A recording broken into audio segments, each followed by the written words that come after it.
Jambo chonjo. Mambo. Mwanzo uko smart man. Asante sana. Yaani uko fit, yani uko sawa yani. Asante, ni majaliwa. Alafu unapeleka chuani bwana. Mimi nimejaribu kwa hustle bwana. Sina kitu. Niko mnenge mbaya bro. Hata kusaidiaje. Chuani tu bwana. At least ningepata kitu nikule. Kwanza hata kule job bwana. Hakuna bwana.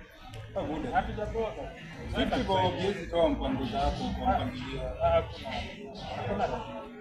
Uko serious? Mimi huwa nashangaa na kitu gani?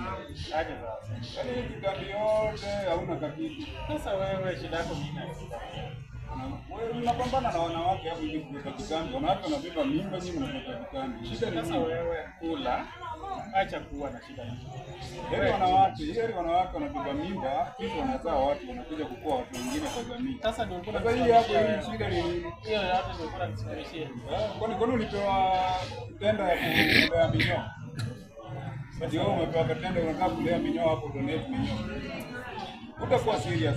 Unakaa mtu amechorwa kwanza na pensi.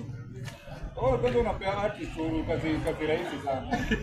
Nikichora tu kazi na kazi zero hii. Acha hizo. Muda, kwa serious na maisha yako. Imagine vile unakaa. Acha kukua hivi mtu wako. Imagine sasa hivi ubebe hivi juu. Uachiliwe. Uamke kwa umeketi chini. Sauti gani itatoka hapo? Utakuwa serious. Kwa serious. Bwana kakitu ngauza. Acha kukua hivi. Maisha yote yenda hivyo. Mtu wangu, governor. Wewe mbuyo mine man. Kwanza kwa kitambi kanaweza tukasana pia. Poa sana na suti. Wewe ni mtu wangu. Wewe hatuwezi kosana kwa mine. Sasa ni kitu kwanza. Kwa hiyo vile kitakuwa.